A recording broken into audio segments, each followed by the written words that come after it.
topic today is the crisis of liberal democracy. But contrary to what you might think, I'm not going to talk about impeachment, or President Trump's undermining of the Constitution, or his authoritarianism or racism, not even the extreme political polarization in the country today. And I'm not going to talk about Iowa. I know it's on everyone's mind. These are all part of the picture, to be sure, but they are symptoms of a much deeper crisis that has been building for decades, and that's what I want to talk about. The crisis of which I speak is fundamentally a crisis of legitimacy, a loss of legitimacy by the political establishment of both parties, and the very ability of the system of electoral democracy to represent a popular will. There are more people out coming in. Bob, got a seat here for you. Excuse me. So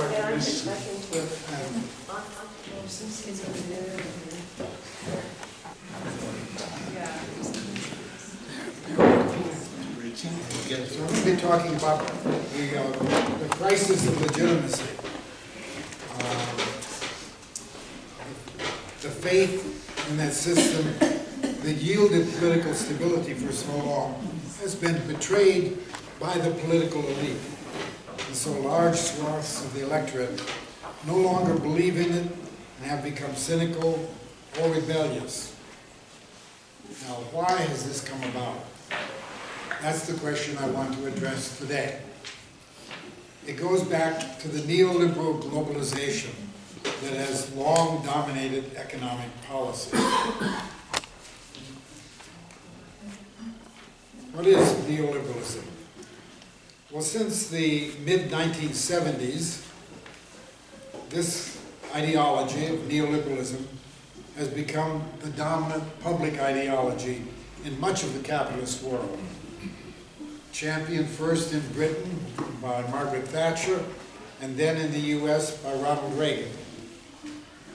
It was then spread around the globe by the International Monetary Fund and the World Bank through structural adjustment programs. These involved cutting government social programs, privatization of public goods, deregulation of the market, and opening the country to free trade.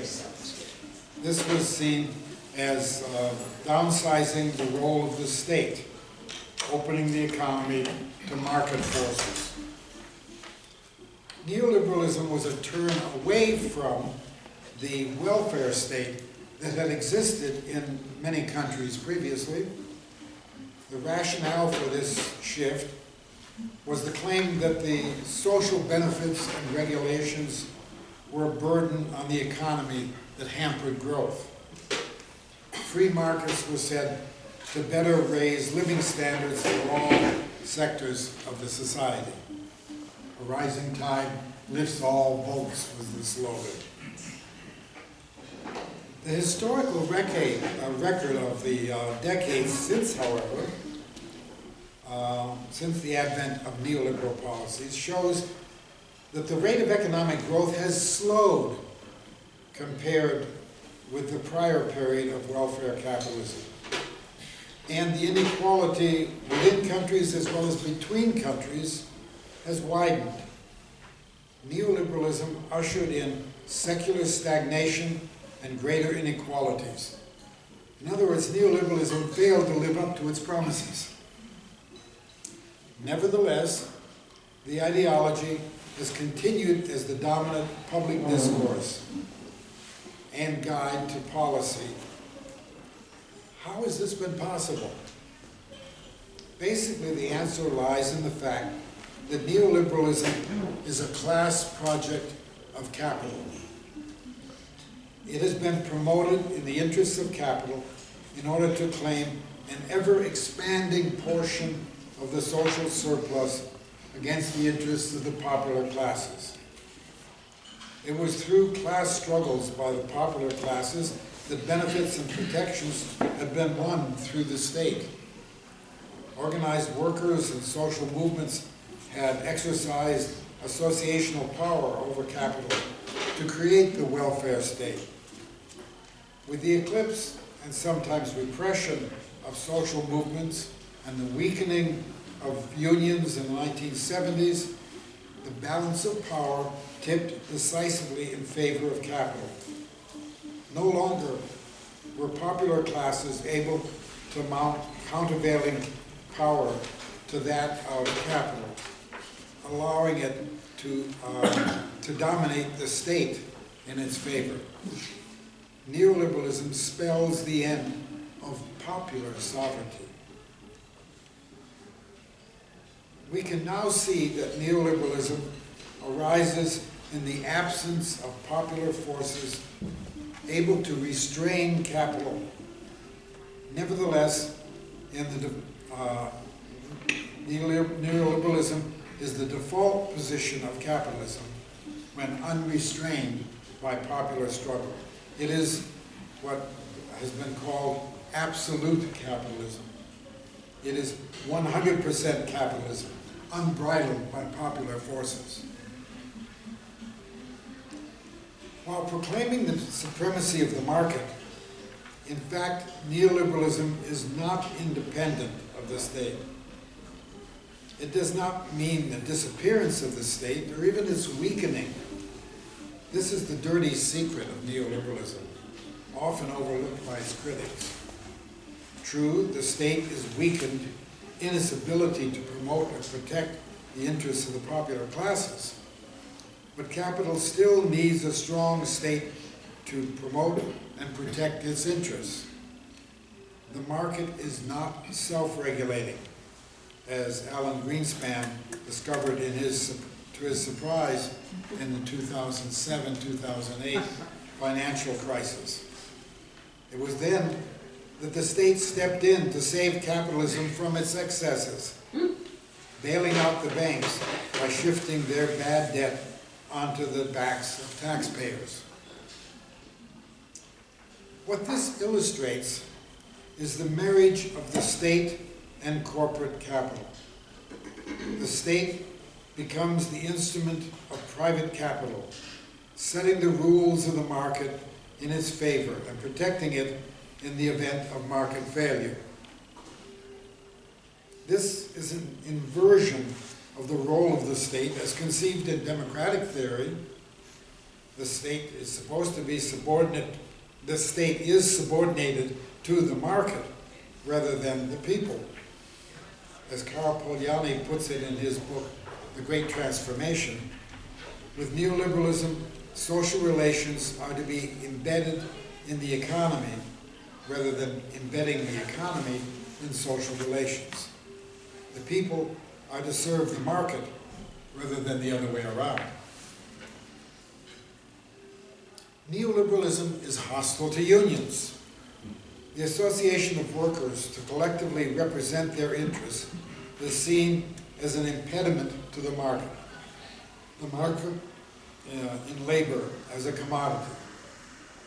Curiously, the association of investors in the form of corporations is allowed, even though capital is also a commodity. Free association of capital is okay, but free association of labor is not. The latter is seen as distorting markets, which should be kept free of the collective action of people. Neoliberalism is profoundly undemocratic to the point of being anti-democratic. The logic of neoliberalism excludes the economic interests of people from the political sphere. The neoliberal state represents the interests of capital, not the citizens. The citizens are to be kept fragmented as individuals, acting in their own self-interest through market exchanges. What is ignored is that separated individuals are powerless in the market, in their exchanges with corporate capital, whether they be workers or consumers. Indeed, under neoliberalism, there's a strange transformation of citizenship. This is illustrated in the notorious Supreme Court decision in the Citizens United case. The petitioner in the case was actually not an association of citizens, in spite of its name, Citizens United, but of investors representing their capital. More accurately, it ought to have been called Capital United. What was established by the court decision was the political rights of capital. In effect, corporations acquired some of the rights of citizenship, while flesh and blood citizens were disadvantaged in the political sphere. This is but one of the many ways capitalism has enchained democracy, seeking to impede the popular will. The hard truth is that what Noam Chomsky has called really existing capitalist democracy, or RECD for short, pronounced as wrecked, that it is anything but democratic. The U.S. prides itself, nevertheless, on being a democracy, a political system which is offered as a model to the world. It is a representative system based on free, multi-party elections and universal franchise. It is by this means that the will of the electorate is determined, which the elected representatives are to carry out in their name. That's the official ideology. In reality, typically, it is the interests of economically significant groups, not the general public, that gets represented. The failure of representationism was documented in a recent study by political scientists Martin Gillens and Benjamin Page. What they did, they compared public opinion for which there was data on some 1,779 policy issues, as it was represented in polls. And they compared that with what elected representatives actually enacted. They found a statistically insignificant correlation. However, there was a strong correlation with what elites and organized business groups wanted. Representative democracy turns out not to be very democratic, or even very representative. Why is this? Well, a clue lies in the fact that the will of everyday people sometimes does get represented when it is organized in popular social movements, just not through the electoral process. It is elites that are organized, while the electorate is normally disaggregated.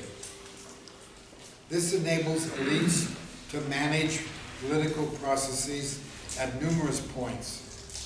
They are generally able to dominate public discourse through the media, to shape the selection of candidates by political parties that they control, influence elected officials through lobbying and campaign contributions, not to mention the reality that public policy must protect the major economic interests that the economy depends upon.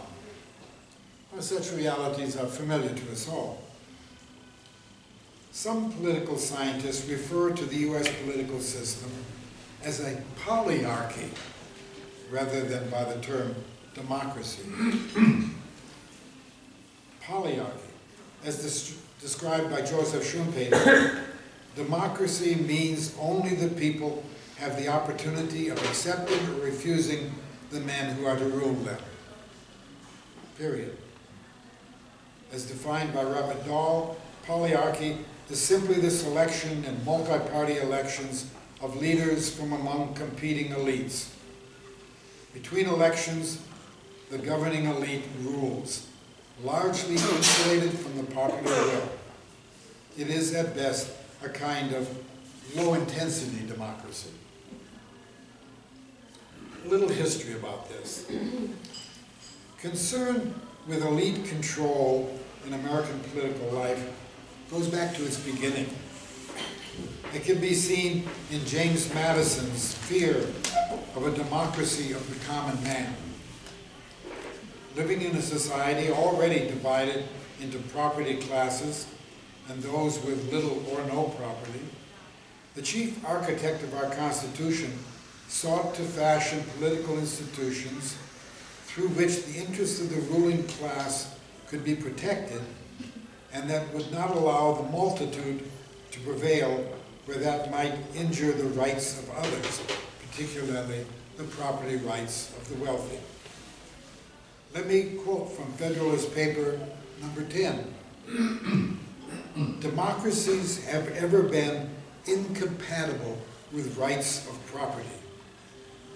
The interest in a majority must be prevented, because it would threaten the unequal distribution of property. Those who hold and those who are without property have ever formed distinct interests in society and divide them into different classes. Close quote. The Founding Fathers, who gathered in Philadelphia in 1787, were moved by what one delegate called the excess of democracy represented in the demands of indebted and heavily taxed yeoman farmers and merchants. Another complained that things had become too democratic, and so this gathering of merchants, slave owners, and manufacturers resolved to create a more perfect union.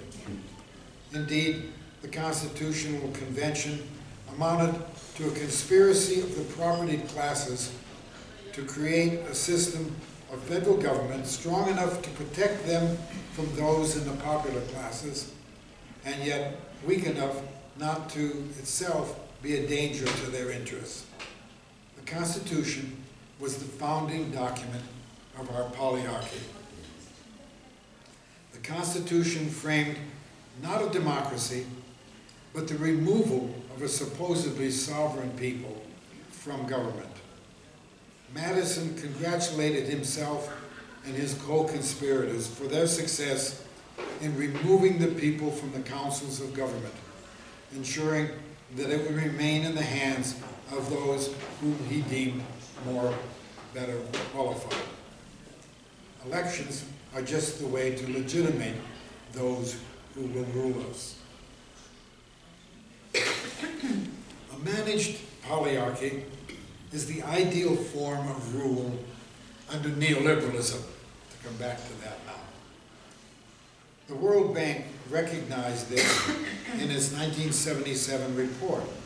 In discussing the political conditions required for implementing neoliberal structural adjustment programs, it looked to what it called macroeconomic management by an insulated technocratic elite.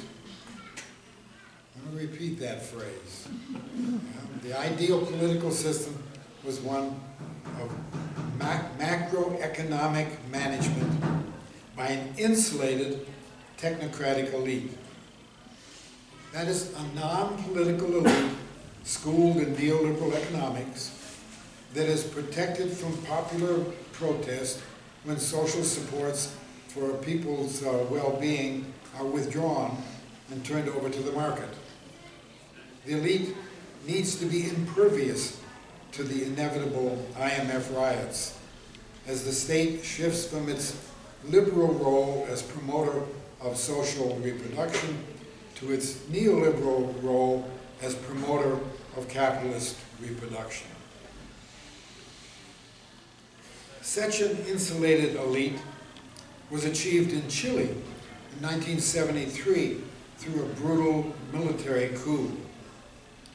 This led to the first societal-wide neoliberal experiment as General Pinochet reversed the popular, mildly socialist policies of President Salvador Allende with economic guidance from Milton Friedman and James Buchanan.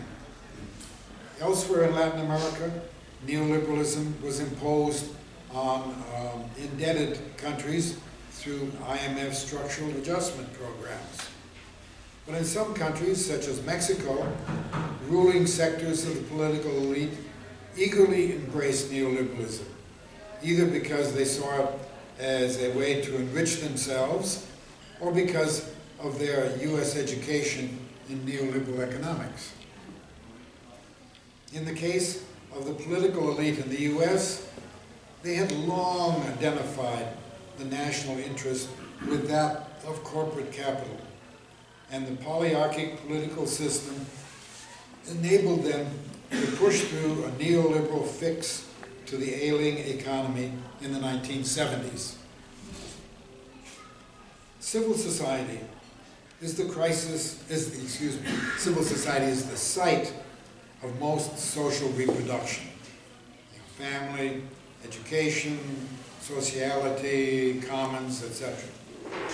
Most social reproduction comes through voluntary association within civil society.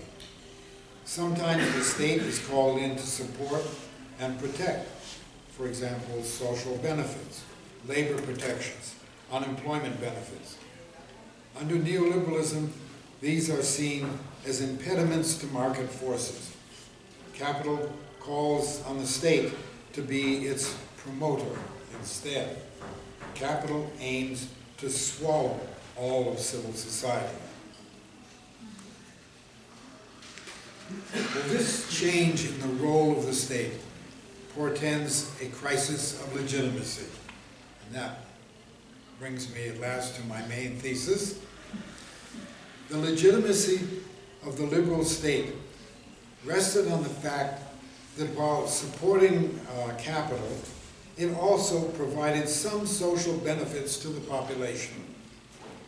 Liberal democracy retained popular support as long as it delivered the goods. The rising living standards of the post-World War II decades gave the populace confidence in their leaders. In national capitalism, the interest of the subject population was tied to that of capital. There was an element of truth in the claim that what's good for General Motors is good for America. But as corporations transnationalized, as they moved abroad, that link was weakened. And at the same time, the protections by the state were withdrawn. Neoliberal globalization spelled a crisis of liberal democracy. During the golden age of capitalism, working people were organized in unions and able to exercise their associational power politically in what was still a national economy. Capital was able to respond because it had monopoly pricing. As a result, there developed a kind of labor aristocracy in the countries of the global north. Large numbers of working class, particularly those who were white, were able to rise into what was called the middle class, even with only a high school educational level. With that economic mobility, they tended to think of themselves as separate from and above the working class. They call themselves a middle class. The neoliberal offensive against unions, beginning in the 1970s, further weakened their associational power as capital promoted the flexibilization of labor. With the growth of such measures as part-time work, casualization, and temporary employment, workers' lives became increasingly precarious. At the same time, corporations found their profit rate dwindling and felt burdened by having to share too much of the surplus value with their employees. In addition, there was a crisis of overaccumulation. That is, there was too much capital that could not find opportunities to profitable investment in the domestic economy. A solution to these problems was to invest abroad in offshore production, moving jobs to lower wage areas of the global south, like Mexico. At first, these were the less skilled jobs, but over time, jobs requiring more skill and education also became part of global production chains. This globalization of capital was actively promoted by the neoliberal state. Faced with a state no longer on their side, powerless and insecure workers lost faith in the political system that had once offered some protection. The effective monopolization of electoral space by two political parties, both wedded to neoliberal globalization, left no alternative for working people.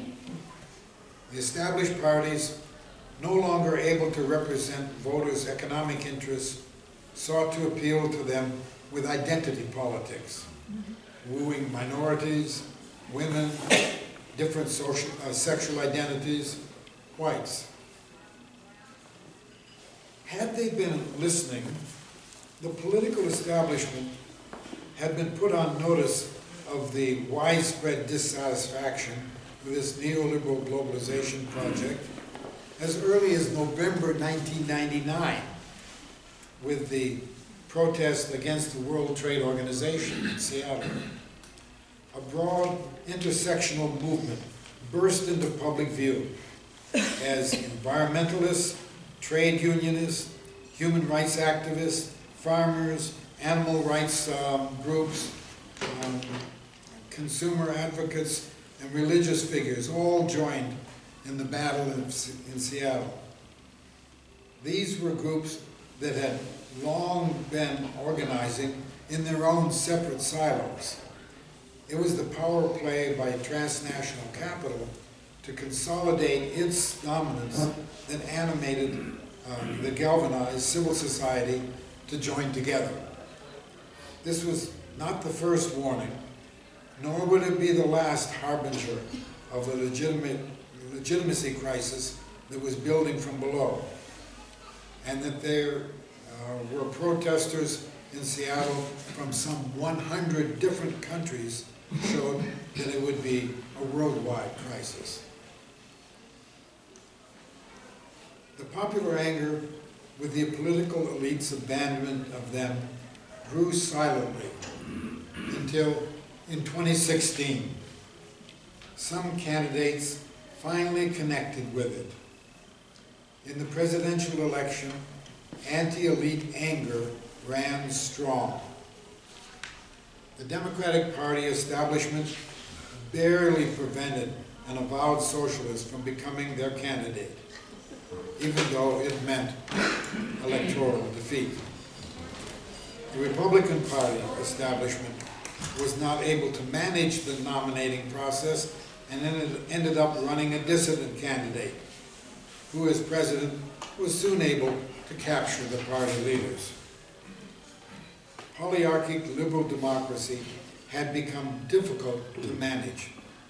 Still, President Trump has been able to double down on an extreme neoliberal agenda to the harm of his core constituency. All of this has served to further weaken the ideological hegemony of capital. Polls show a decline in belief that capitalism is the best system, and an increase in those who believe in socialism, whatever that may be. While the elite continues to promote what they call free trade, popular sentiment has turned against it as a threat to their economic well-being. Similarly, on other key neoliberal issues, such as privatization of education or health care, opinion has turned against market-based systems in favor of public provision of such benefits. The proposal for Medicare for All is a call to make health care a commons, That is, it is a call to make health care a universal right supported as a public good. It would amount to a deprivatization of health care, currently available through private insurance companies. The principle of Medicare for all would not necessarily change the delivery of health care, it would just change how it is paid for. Opponents claim most people want to keep their present health care and imply that means they want to keep their present health insurer. But actually, that's not the same thing. An insurance company is not the provider. It only pays the provider. The providers of health care are doctors, nurses, hospitals, etc. They are not socialized under Medicare for all, as they are under Britain's national health system. Medicare for all would simply make health care services available to everyone, regardless of ability to pay. It would make it a collective benefit available to everyone, a true commons.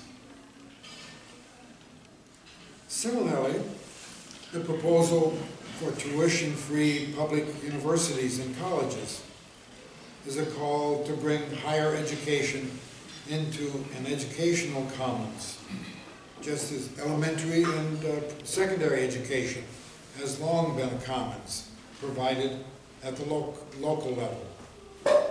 The latter public goods have been under pressure to privatize in recent years, making them profit centers of corporations. At the same time, taxpayer support has been reduced for higher education in state after state, resulting in rising tuition for students and their growing indebtedness. The effort to bring higher education into a commons seeks to reverse this and make education available to all, a true commons. Since its inception, the internet has been a commons in the sense that it is available to everyone. In some places, it has been made a public good by providing free Wi-Fi. However, corporate interests have sought to gain privileged access by establishing net neutrality, a step toward privatization. In a capitalist society, protection of commons is always a struggle. In many places, citizens are reclaiming their urban commons as they assert the right to the city against developers and real estate interests. New Yorkers resisted Amazon, and many small town communities have successfully battled Walmart. Gentrification and tourism have also become frequent points of struggle.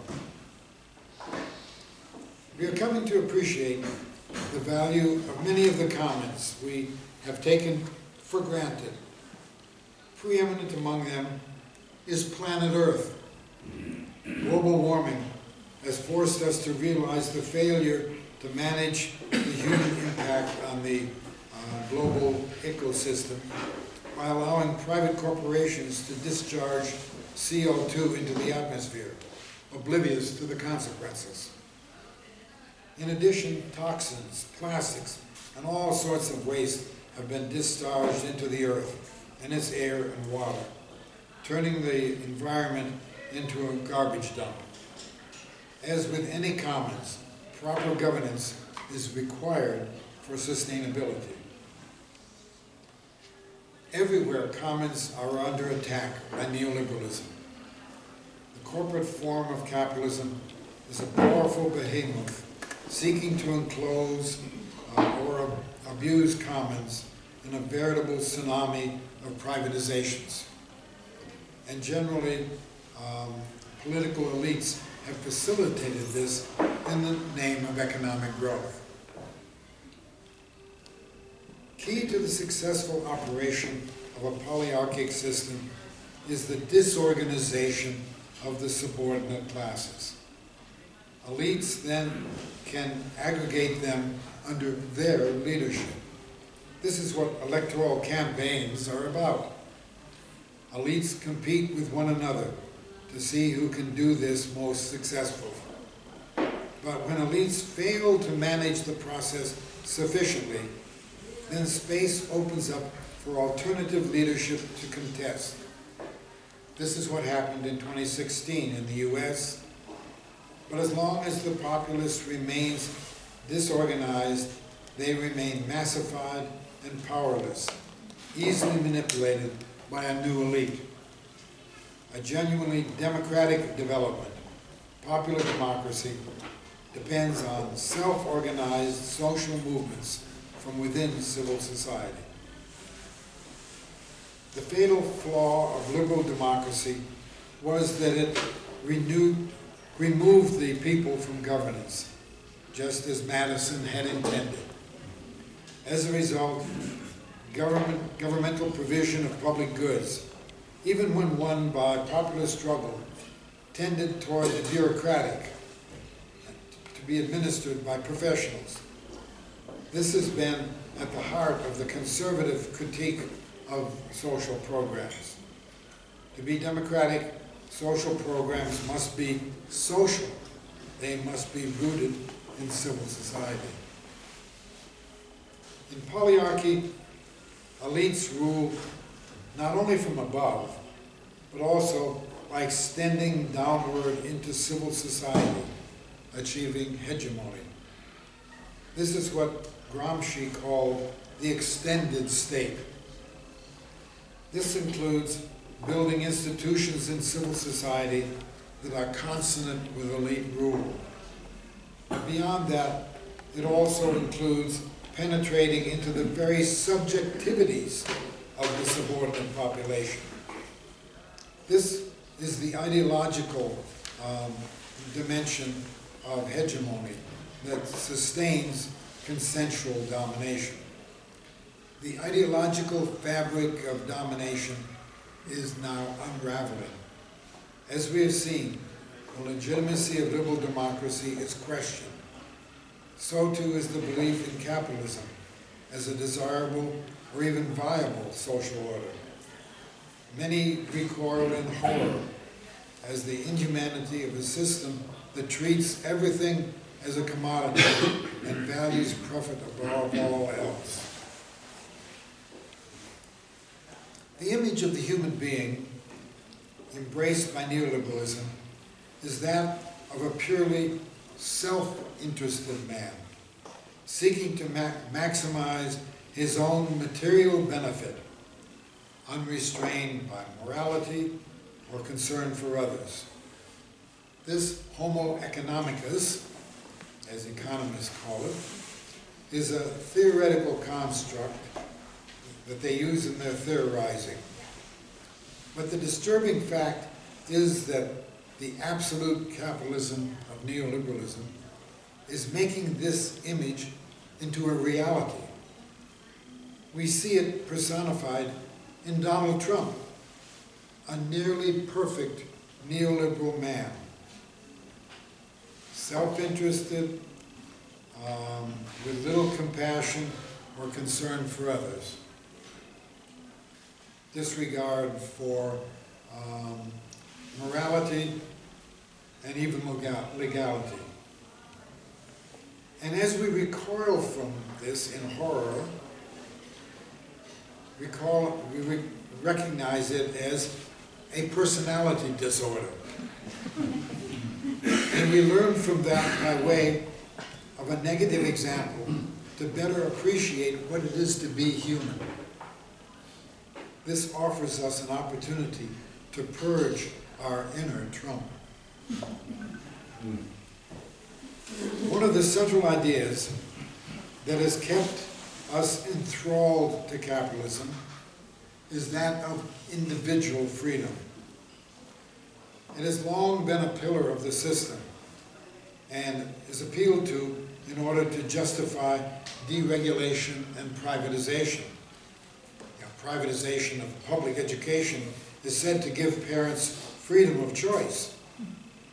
Private health insurance is said to free us from government control. Removal of environmental and safety and consumer regulations are said to get government off our backs, thereby increasing individual freedoms. Then there is the consumer freedom of the supermarket, anti-union right-to-work laws, free workers from an obligation to support collective bargaining, even though this amounts to a right to work for less. It is as if we are freer when we are on our own, disconnected from any human collectivity. That is the fragmented world neoliberalism is pushing us toward. Positively, I would argue, freedom is having resources to do.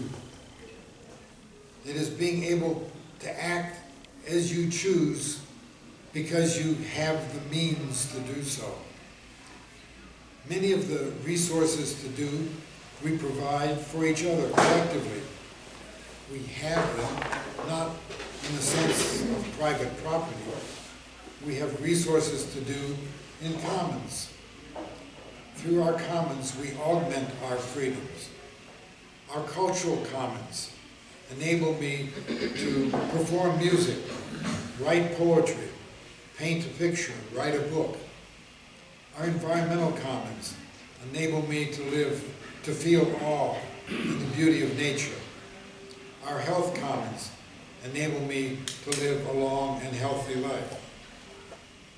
We flourish not through free markets, but through those resources we provide for each other. In the markets of capitalism, inequalities are pervasive. The wealthy, those with more resources, are able to dominate others. They are the ones with greater freedom in a free market.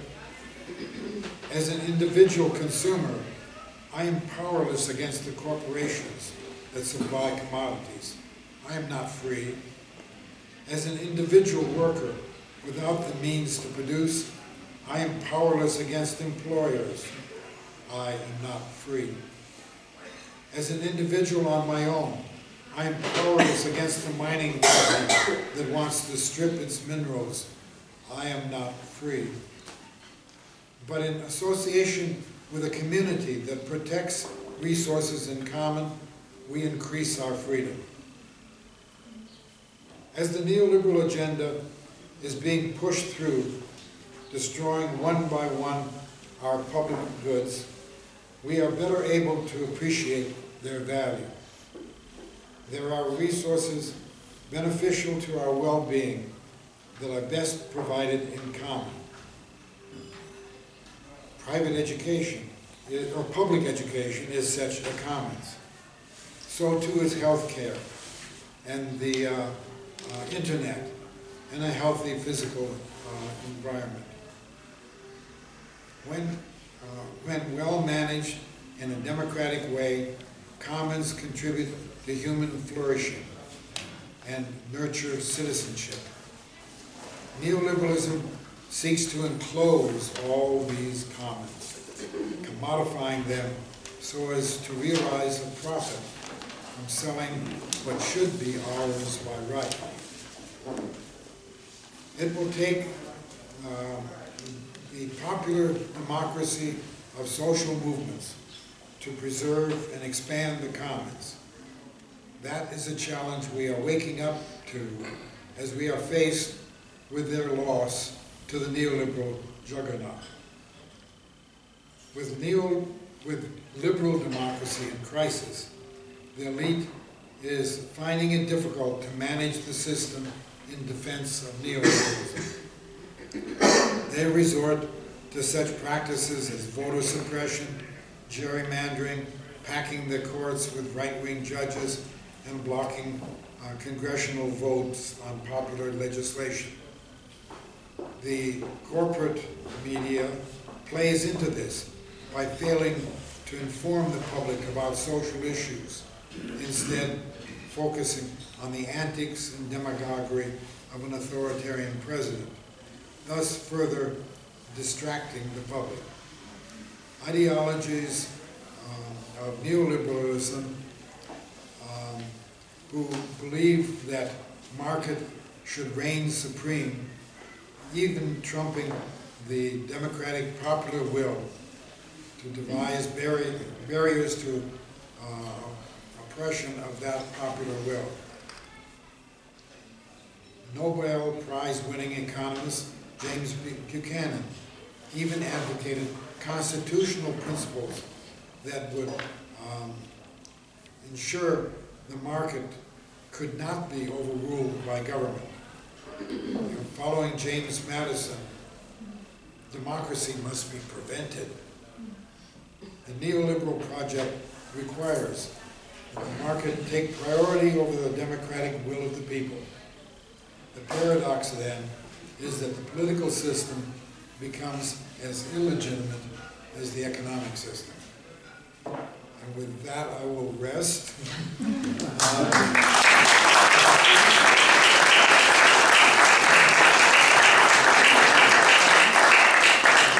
Thank you for your attention.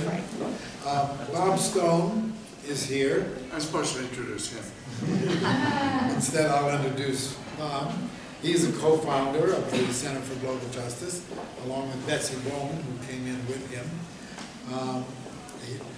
They've lived in Mexico now for 16 years, and 1 year longer than we have, and has adopted Mexican practice of arriving late. Way before Mexico. But Bob has consented to be a commentator on what I presented as a way of sort of laying out some of the issues for our discussion.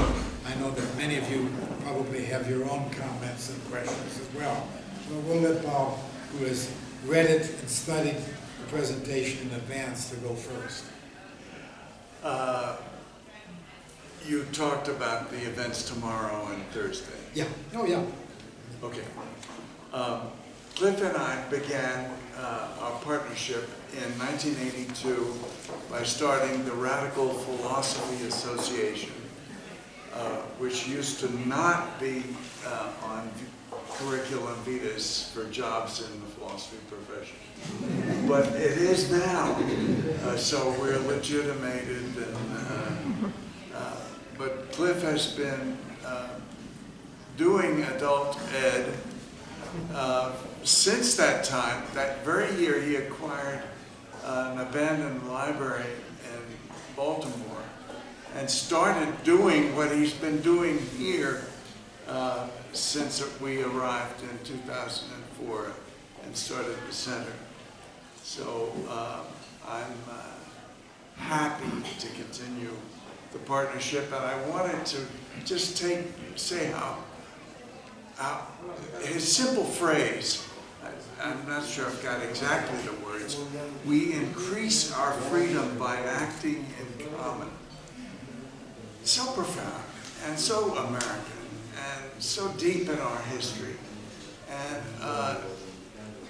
my remarks will be aimed to elaborate and bring out that point, as I will his points in general.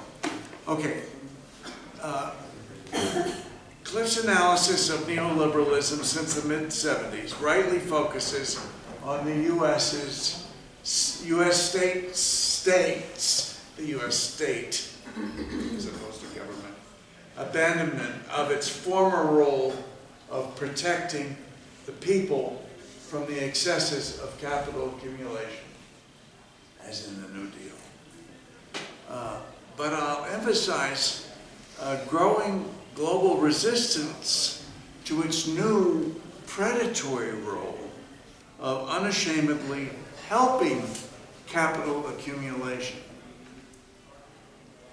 After 40 years of pitting working classes around the world against each other, popular rejection of neoliberalism is finally underway in the very country he focused on, Chile, where arguably in '73 it became a conscious experiment. Cliff lists 5 commons of precious shared resources in civil society that foster human development.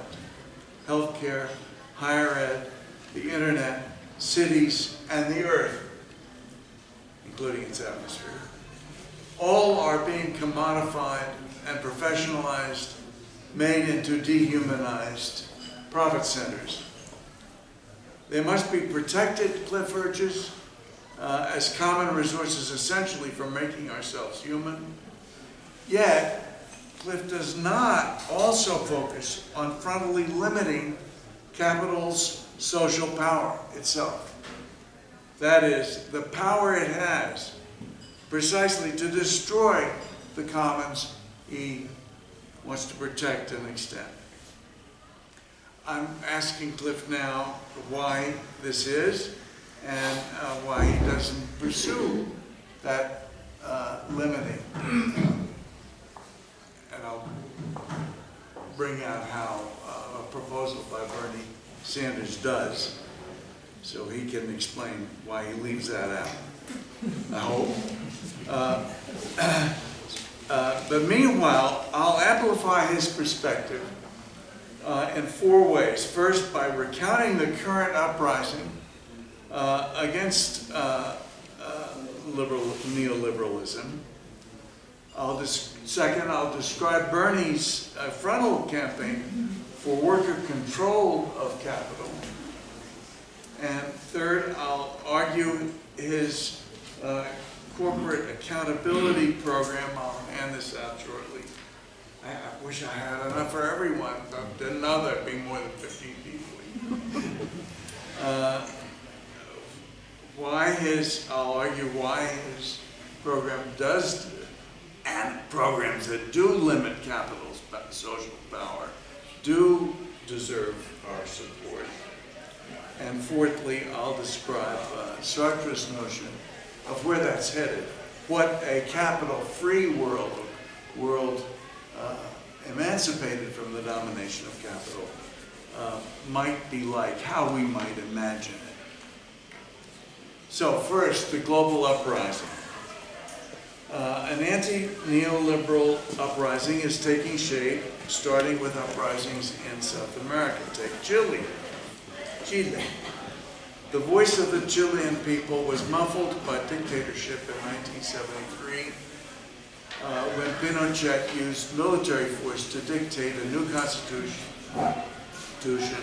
privatize public goods, deregulate markets, and open the economy to private investment and free trade. Milton Friedman and his colleagues at the University of Chicago had educated the new managers that took over Chile's economy under Pinochet's protection. But now Chileans speak of being woken up this past October when students in the early part of that month protested transit fare rises with demonstrations. They've woken to having been kept in poverty as the wealthy grew wealthier. Transit fares were a minor matter, but also the last straw. On October 25th, protests of over 1 million people, this is starting also in the month of October, suddenly filled the streets of Santiago, Valparaiso, and all major cities of Chile, crying out with long repressed needs. A constituent assembly to rewrite the Constitution was suddenly proposed on all sides. That became the cry of the Chilean people. The neoliberal voice imposed on Chileans by Pinochet as ventriloquist was no longer tolerated by any classes or parties or unions or constituencies. The broad demand for constitutional assembly was afoot. The Chilean people were, as it were, the metaphor I want to pursue, clearing their throats and seeking their own new voice. A constitution is, in a way, of the voice that the people choose for themselves to get to say what they want. That's the metaphor. Pinochet's constitution had offered weak commitments to protect rights that had not been earned in markets. A similar throat clearing and new beginning had already occurred in 1998 when Hugo Chavez took power in Venezuela that year on a program of a people's rewriting of the Constitution. Wide sectors of the Venezuelan people worked on the wording. A second Constituent Assembly in 2017 under Nicolas Maduro consolidated the people's sense that Venezuela's new sovereign voice was theirs. This fact explains why the voice of the US-imposed pretender to power, Juan Guaido, was recently fairly easily discredited and decisively marginalized without violence. A quiet but major victory for opponents of neoliberalism. What did the peoples of Venezuela and Chile want? First, they wanted their own voice with which to discuss and decide what they want. The voice of neoliberalism was not theirs. That was what they shouted in sequence. Then the peoples of Bolivia, well, contemporarily, and Colombia declared much the same in their, to their neoliberal leaders in very large popular uprisings. AMLO's election last July was another prominent anti-neoliberal victory. In previous campaigns, AMLO had been repeatedly pointed to as an unworthy Mexican version of Chavez. But what was the Mexican people's response last July? It was, so what? I don't care. After years of neoliberal rule, Mexicans too were clearing their collective throat, starting by defying characterizations of AMLO as an unwelcome import. Former governor of the state of Tabasco in the Yucatan Peninsula. This new assertion had two sides to it. We don't speak with neoliberalism's voice, and we don't yet know what we'll say when we do find our voice. So, give us some space. To this, we can only say, we're listening. The protests were not, and are not, confined to South America. Both sides of this message are being echoed in France in the people's message to the Macron government, a more perfected voice with their use of their revolutionary constitutional past. And this has some, this same message emanates from protests in Haiti, Lebanon, Iraq, and Algeria. One thing is certain in any case, our voice is definitely not that of neoliberalism.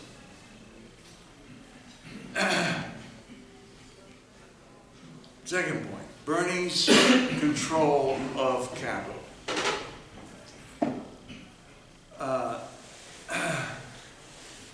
Now, Jeremy Corbyn and Bernie were on the same path together to directly limit capital. But now Bernie's gone it alone, Corbyn having been marginalized by the, arguably by Cambridge Analytica and its success in the Brexit campaign. My news today for you is I regret I have only 15 of these. Could you help distribute them, please, Cliff? Thank you very much. Bernie has proposed strong action in favor of the growing consensus against neoliberalism.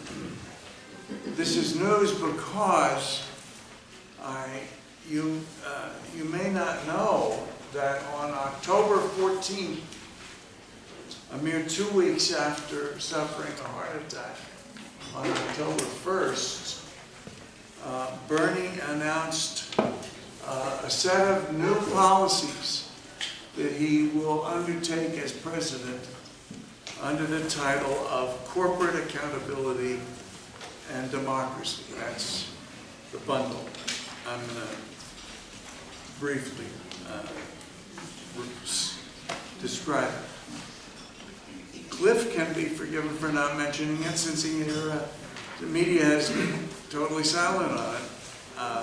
I don't know how I came by it, except I followed Bernie pretty closely. It goes well beyond the New Deal social spending, for which Bernie has been known up to now. Since on October 14th, he said that if elected president, he would bring a major part of the social power of capital itself under the control not of capitalists, but of workers.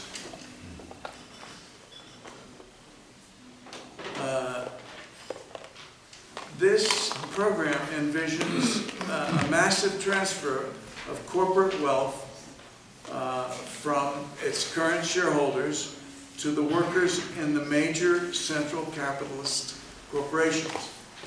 Over a period of 10 years, at the rate of 2% a year, Bernie will, if elected president, award total of 20% of shares of such corporations to workers and 45% of seats on the pertinent boards of directors of those corporations. That's to say,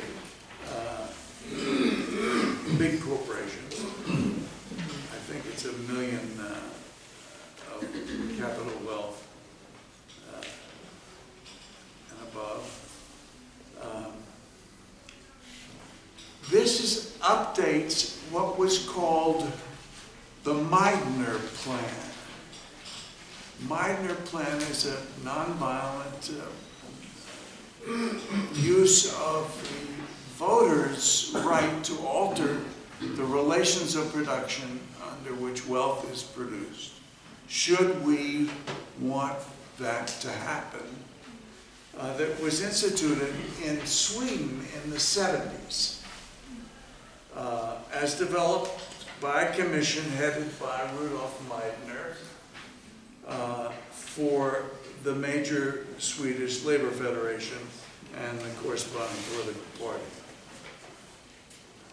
But before the transfers, the pertinent party lost the election of '76, and the plan was basically amended to death before the party came back to power in the 80s. Bernie's plan stops after 20% worker ownership is transferred to give everyone, I suppose, a chance to assess whether to go forward or not in bringing capital completely under worker control, or even, and here we have to use some imagination, abolishing its domination, abolishing it and its domination in what we must suppose would be something like a new Emancipation Proclamation. It must be noted that giving 20% of corporations to workers has never been proposed or done in U.S. history. This is new. It is radical. Where does it come from? Where does it come from? Transferring to the workers, it has to come from Yes. someone, somewhere. Okay, here's the way it would work, as in the Meidner Plan. the 2% of the shares of these corporations, 100 million each, would be moved into the hands of commissions, trusteeship commissions in the hands of workers, who would also, meanwhile, also have board seats, and would be managed by those workers, both through the commissions and through the board seats that they would have. They get 45% of board seats.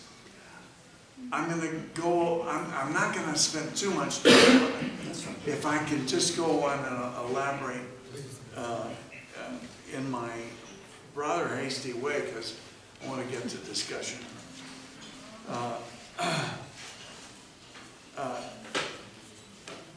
The New Deal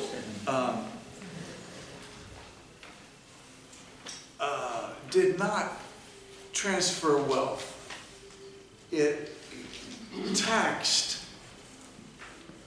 wealth gained through capital accumulation after the fact to provide Keynesian stimulation to the economy.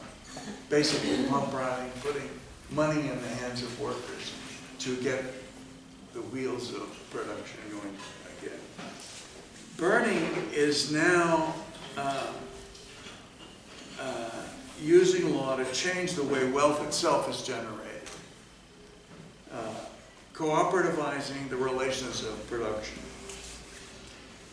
Cooperativism has a long and deep history in the U.S.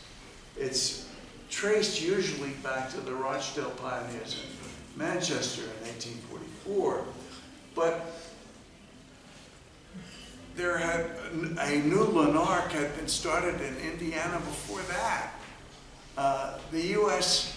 was a theocracy where, you know, barn raising, cooperative barn raising was, it's just, our history's littered with it. There was a book by a guy named Charles Nordhoff called Communist Societies in the United States, turn of the last century, about the Amana colonies, all sorts of mostly religiously based experiments in cooperative labor and intentional communities.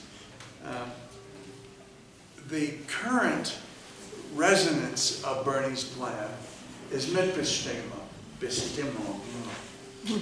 as practiced in Germany.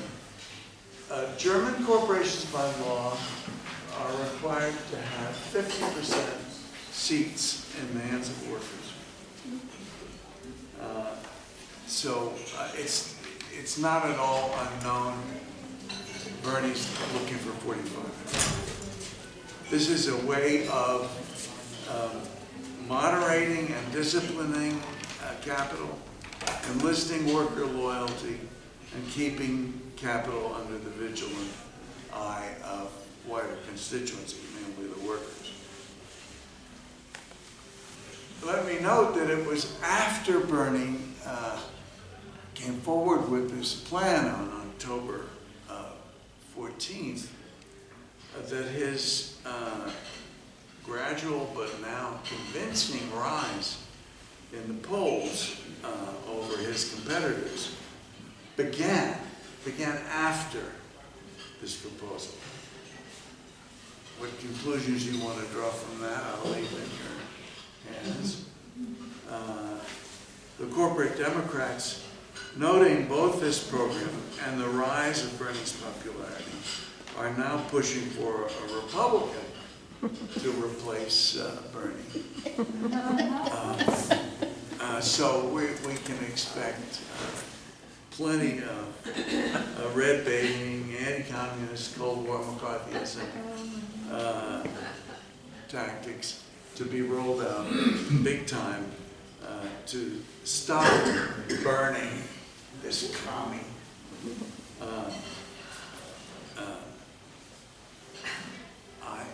You know, you can imagine what I would say ignore it, let it roll off. Laugh at it, it's better. I want to make a few very brief remarks about why this attack on capital, this limiting of capital is worthwhile. I think you need to make it brief, so there's time for people. Okay.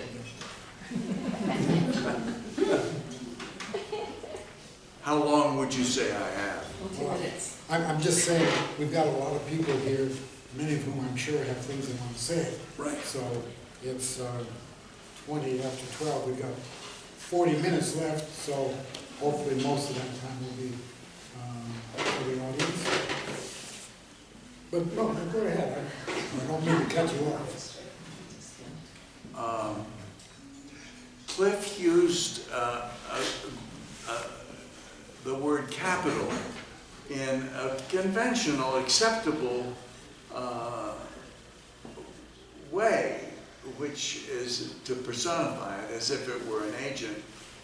And that's really what needs to be done to depersonify capital, to reduce it to being a tool of our wills rather than a coercion of them. Right now, capital is a sort of automatic subject. It is a sort of self-moving substance. Nothing happens in an economy less than capital can be accumulated. So yes, Mr. Capital, wage slavery is like chattel slavery, inasmuch as some portion of the workday must be under the control of another, for the benefit of another, and forced. Now, how are you forced? Well, you don't get money to meet your needs unless you you sell your labor power to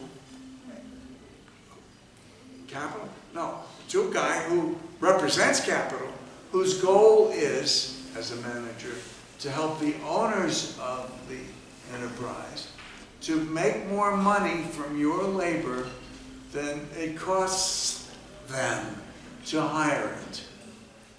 So this is a coercive, it's not chattel slavery, but it is what is forced labor under the control of another and for the benefit of another.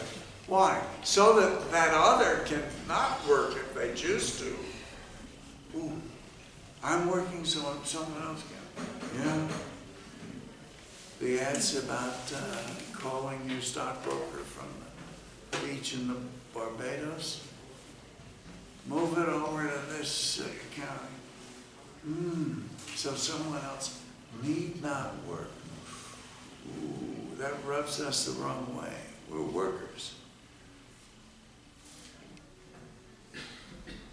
Now, that's no fair. Capitalism is a violation of all of the principles of the Enlightenment revolutions of the 18th century. Liberty, equality, fraternity, democracy, right to flourish, means to flourish. Throw it all out. You gotta work for free for someone else, for a portion of the workday. I won't go more into that. I was going to say something about what a world without capital would be like, but I think I will skip it. Thank you.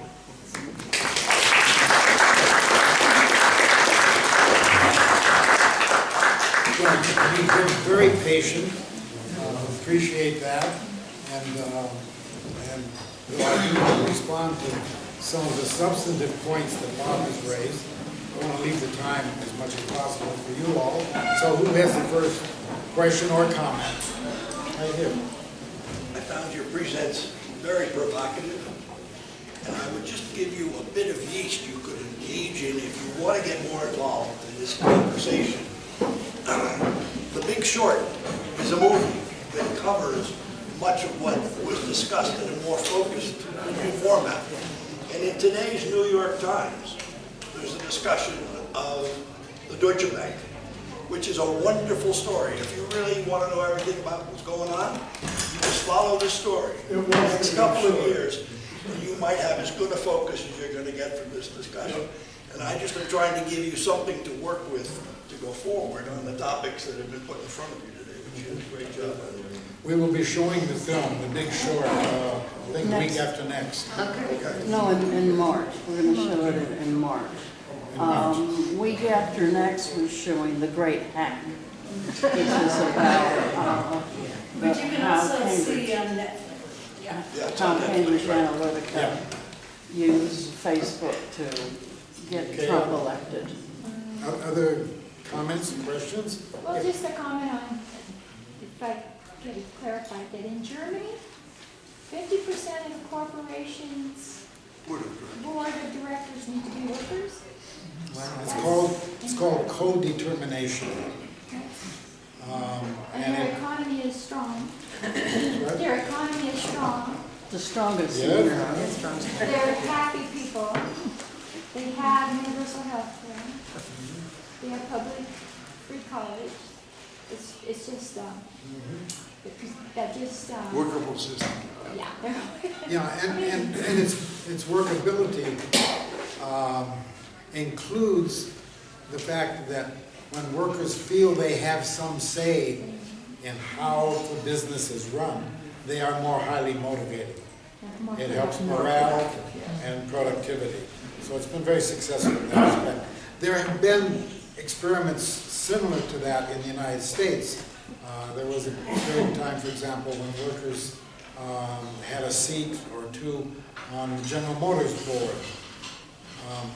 But in the U.S., what usually happened was the other board members colluded to make the decisions and left the worker representatives out, so they ended up being outvoted. In other words, the corporate culture in the United States was not friendly and receptive to that. Just a quick other response to do with Germany. I believe it's true that they have much better vacations than you do in the United Michael Moore's movie. Yeah.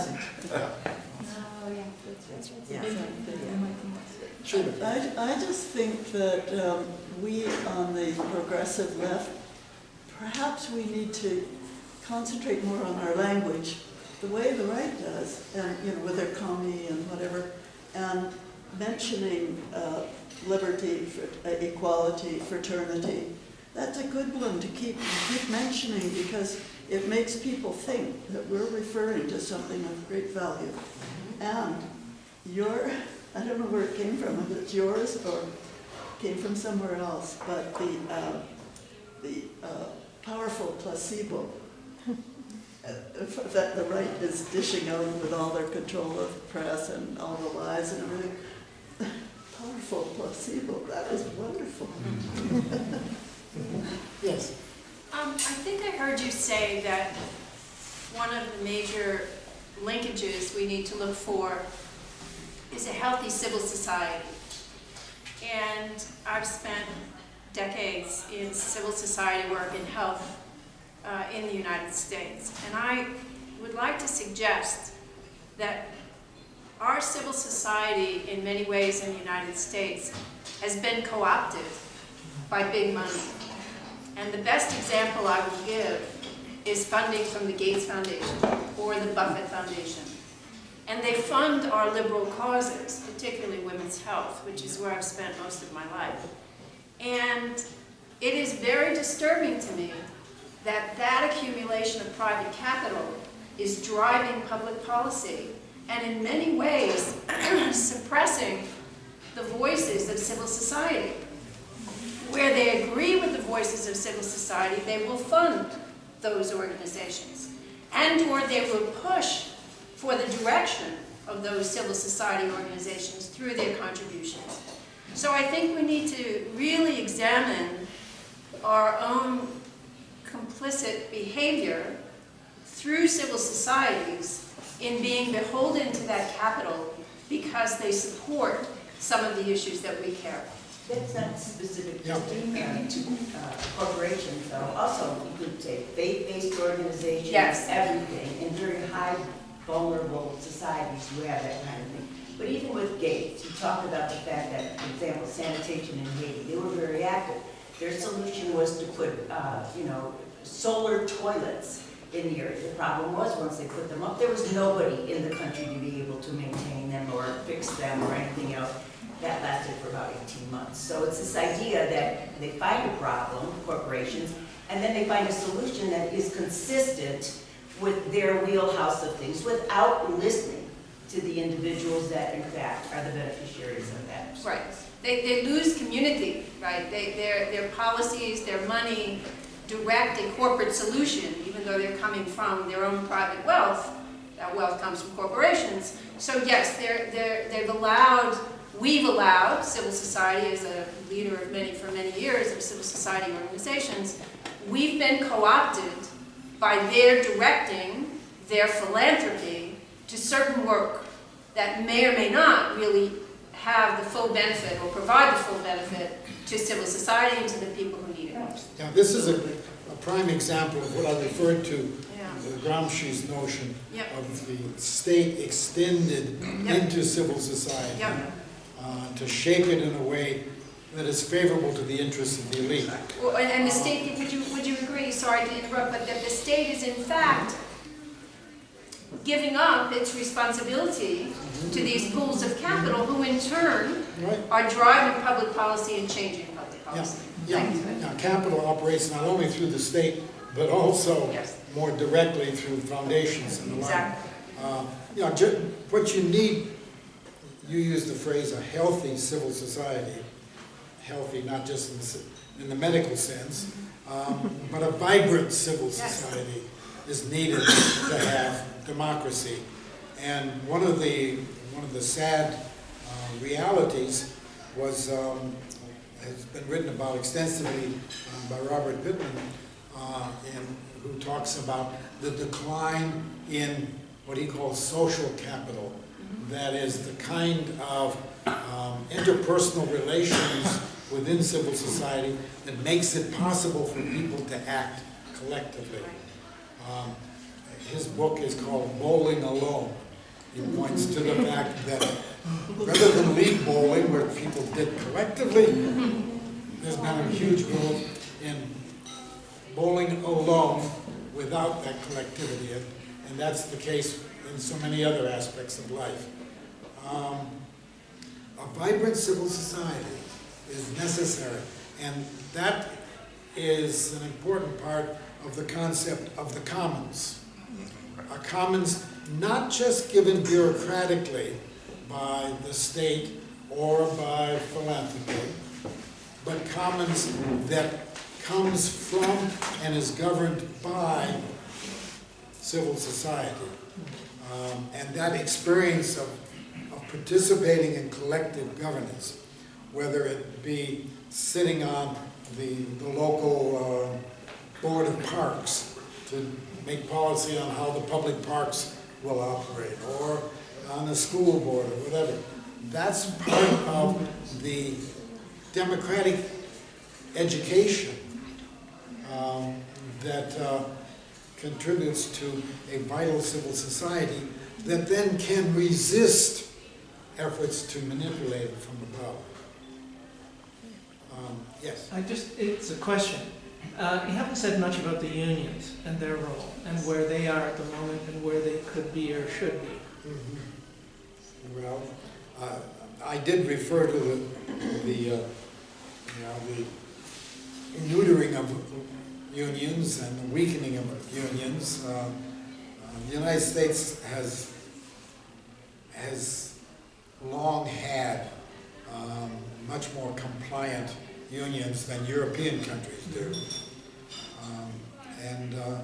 And with the help of the state, as well as corporate capital, unions were further weakened, especially in the 70s, when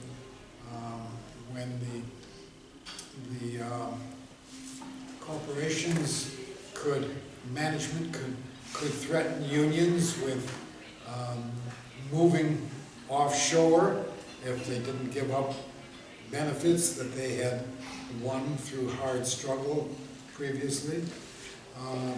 When the state, especially under the Reagan administration, established the National Labor Relations Board that was quite hostile to unions.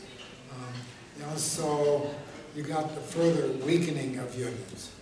And one of the things that was a big issue in the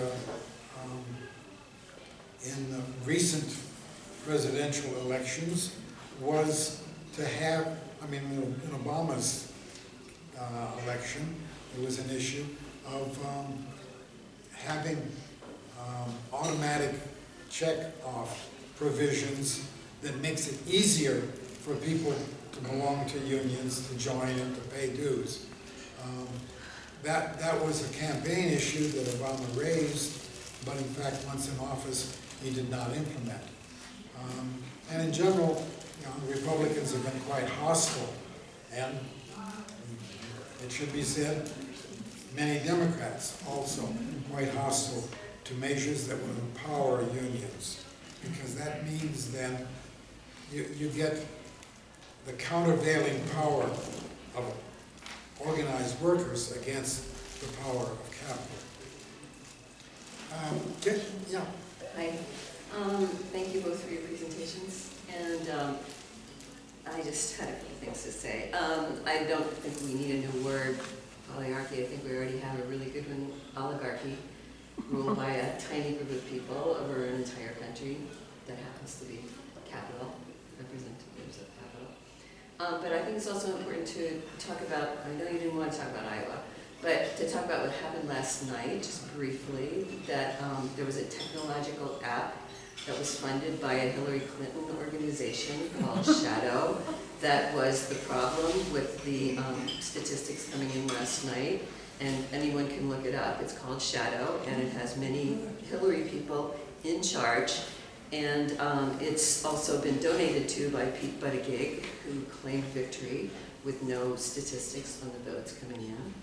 And I think that the aiding and abetting of this bastardization of our electoral process, and I'm not even going to start talking about the machines and the machine hacking that has never been dealt with, but the media's, for instance, I remember when the League of Women Voters ran the debates, and they were fair debates, and nobody had any questions about the media, CNN, MSNBC, and Fox, slanting the debates and choosing the questions and leaking the questions and all the stuff that's gone on since the media took it over.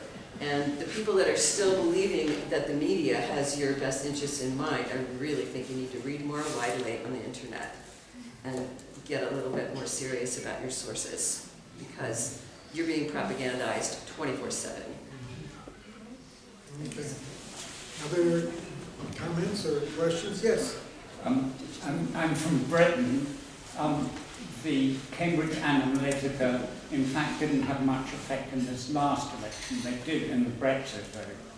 In the last election, Jeremy Corbyn had these similar policies. They clearly weren't the only issue, but he suffered a tremendous defeat. So watch out. Yes, exactly. That has a lot to do with false accusations of anti-Semitism spread by the media. Yeah. So watch out for the media again. Yeah, that's it. Bob, would you say something about a post-capital world? I mean, I like the way you refer to capital as the Gates Foundation, oh, well, the Gates Foundation, well, then forget it. We can't propose this or this or that, because they won't go for it. So we'll propose something that they will go for. That's the power of capital. You know, it's this humongous mass of Right. money that has its own agency. Which our tax laws encourage Oh, in the of course. United States. Oh, of So course. we allow that accumulation and then we allow that capital to direct public policy. Exactly, exactly. But what would a post-capital world be like? I mean, can we even imagine it? And, It's called taxing the rich. Making sure they pay their If I may, taxes for a this will give change. you a minute to think about it if you want. I would interrupt One with way a book. out.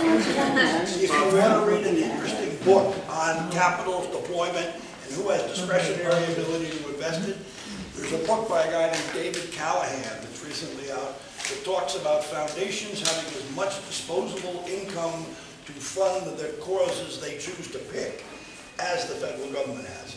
So that's just, that shows you how who's making the decisions is moving as we speak. The oligarchy. Yeah, Tony, that a lot of meetings, that those meetings are what is done by just making a lot of money, because money commands universal access to commodities. So it's a matter of, I won't say planning,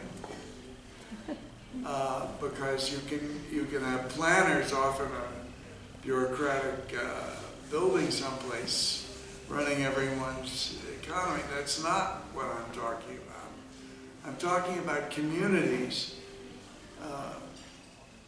of human-sized communities that interact with each other about needs and products, decommodifying our production, demonetizing the act of producing and making it a human act. Among us, humans can't just go out and pick off fruit off trees. We have to work, and we have to work together. But together for whom? For each other. How about thinking of ourselves as autonomous, but only at the level of communities? We need each other to satisfy our needs together by producing together. That can be done. It's in principle possible. Sartre calls it integral humanity. And I was going to give a talk about how he generates that notion and what it means. Another time. Let me say a word about a post-capitalist society. No, not about the post-capitalist, about getting there, about moving beyond capitalism toward a post-capitalist society. I used the language of the commons, and I did so because I think it is a more palatable way to present the notion that we can be empowered and freed by the establishment of collective institutions for a common benefit. Now, that's what people use the word socialism are referring to. But I prefer to talk about the process of socializing institutions. That is, the process of taking institutions like healthcare or education or whatever, the ones that I mentioned, for example, and socializing them. That is, to restructure them in such a way that they point toward a common good. Now, we have many examples in our common experience, even today, of socialized institutions. Social Security, Medicare, public education. All of those are socialized institutions where benefits are provided collectively for a community of participants. Now, I think that Bernie has been very smart in identifying sort of the signature issues that he keeps repeating over and over again when people say, well, what do you mean by democratic socialism?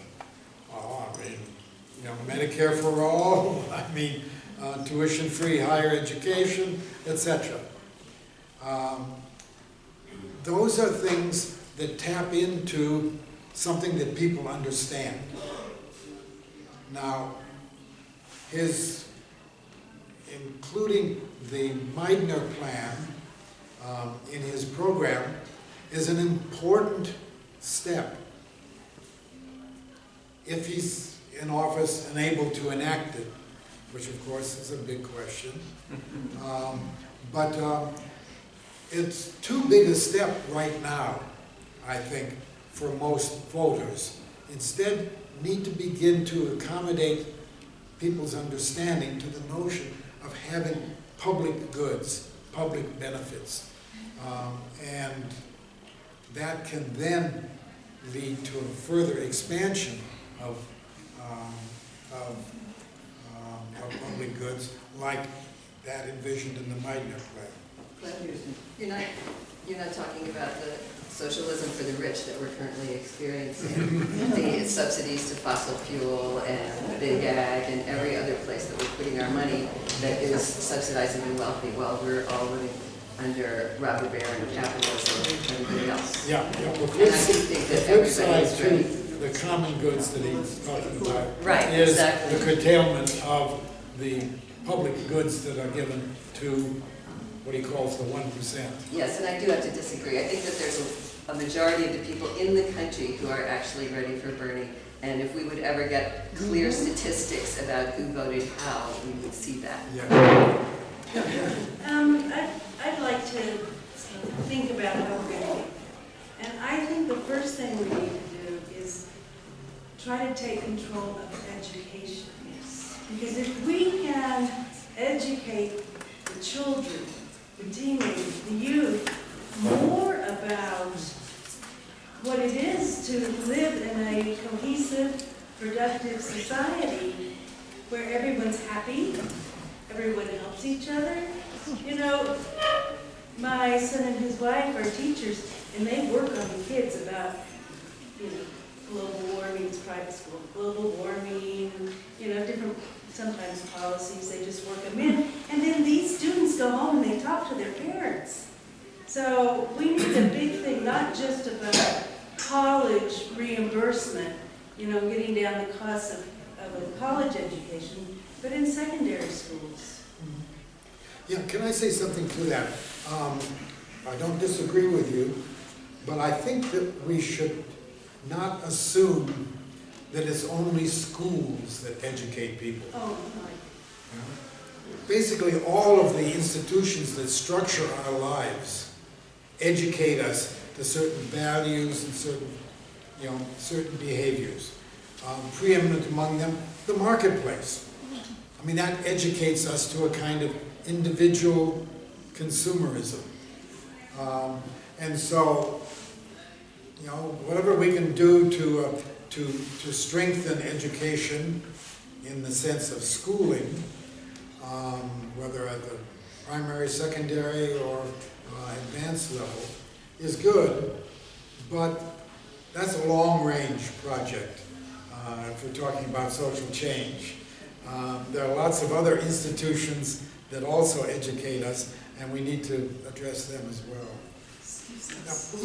We were well on our way to a much more progressive education on the even intermediate and primary levels in the 80s. And how did it happen that the right wing got in and realized that allowing children to learn to think and work things out for themselves, The Gates Foundation? Well, to some degree, but at least as I understand it through work I've done over the many years, you know, the right wing developed its own agenda for the 20 years, starting back in the 90s.